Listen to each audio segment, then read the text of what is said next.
नगर निकाय चुनाव आ रहे हैं जी, कांग्रेस का क्या स्टैंड रहेगा? हालांकि बीजेपी भी कर रही है अपने उम्मीदवार घोषित, कांग्रेस की तरफ से क्या आपको लगता है जी, क्या होना चाहिए? कांग्रेस की तरफ से जो मालूम पड़ा है कि हम जो कॉरपोरेशन है उनमें सिंबल पर लड़ेंगे और परिषद का चेयरमैन सिंबल पर होगा। बाकी आपस में मिल बैठ कर फैसला करें कैंडिडेट्स को कैसे कहाँ पर उतारें और उसी हिसाब से आगे बढ़ेंगे। हमारे वर्कर पूरी मेहनत करेंगे और हमारा पूरा प्रयास होगा कि हम हमारे अच्छे कैंडिडेट जीत कर आए। डाटा जारी किया है जी सरकार ने, एक महीने में 23,000 लोग अमीर हो गए। तो एक तरफ कहा जाए भी 1,80,000 से आय उनकी बढ़ गई अचानक, एक महीने में हरियाणा में 23,000 लोगों की राशन कट गया जी उनका। ये तो कमाल है कि हरियाणा का इतना सौभाग्य है कि सरकार बनते ही रातों रात लोग अमीर हो गए। हम यही कह रहे हैं कि डेटा पूरा निकालिए, सही निकालिए। और जैसे सोनिया जी ने भी संसद में कहा, अगर आप सेंसस ही नहीं करेंगे तो हमको असली आंकड़े ही नहीं मिलेंगे। आज पता ही नहीं है देश में क्या हो रहा है।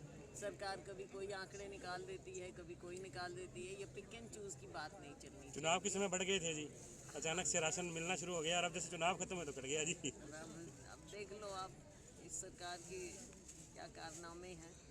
हम इसीलिए कहते हैं कि सही लोगों को सही सहायता मिले सरकार की पॉलिसीज़ के मुताबिक। इसके लिए आंकड़े होना बहुत ज़रूरी है और आंकड़े तभी आएंगे जब सेंसस होगा। 2011 के बाद आपने सेंसस नहीं किया है और आप बहुत बड़े बड़े क्लेम कर रहे हैं कि हमने ये कर दिया वो कर दिया। आपने सुना, माननीय प्रधानमंत्री जी को भी सुना, माननीय वित्त मंत्री जी को भी सुना, बजट देखा, लेकिन उससे असली पिक्चर सामने नहीं आ रही।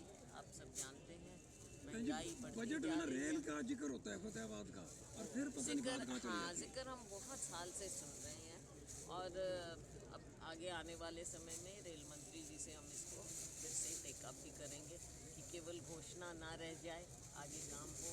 मैं खुद मिलूँ। अभी आपने पिछले कुछ दिनों में फतेहाबाद के अंडरपास वगैरह की मांगे भी उठाई हैं, थोड़ा सा उसके बारे में। हाँ, ये सब मांगे हैं और आगे आने वाले टाइम में हम सभी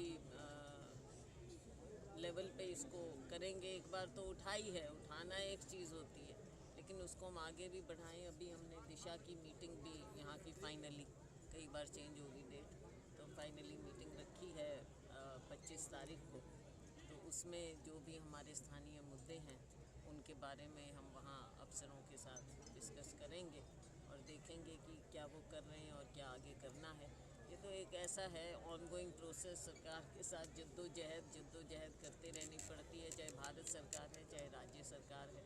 तो हम इलाके के लिए, इलाके की जो भी मांगे नहीं कहूँगी मैं, ज़रूरतें कहूँगी, तो जो भी ज़रूरतें हैं उनके लिए आवाज़। राजनीति में लोकसभा चुनावों के दौरान जो कांग्रेस का टेम्पो बना था, भाजपा को घेरने में लगभग नजर आया था भी कांग्रेस कामयाब हो रही है।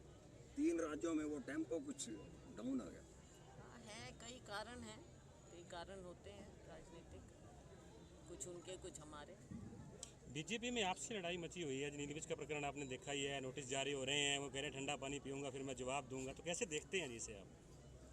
देखो, भाजपा ऐसा नहीं है, ये दिखावा कुछ और करते हैं, लेकिन इनके भी जब ये, आपको याद होगा पहले भी आपने मुझसे सवाल किए कि भाई कांग्रेस में क्या है, कांग्रेस में क्या। अब ये भाजपा भी देख ले, जो पावर में है तो पावर में कैसे किस तरह की चीज़ें इनके साथ हो रही हैं। जब इनके खुद सीनियर नेता ही खुश नहीं हैं तो ये जनता को कैसे खुश कर पाएंगे। ठीक है जी।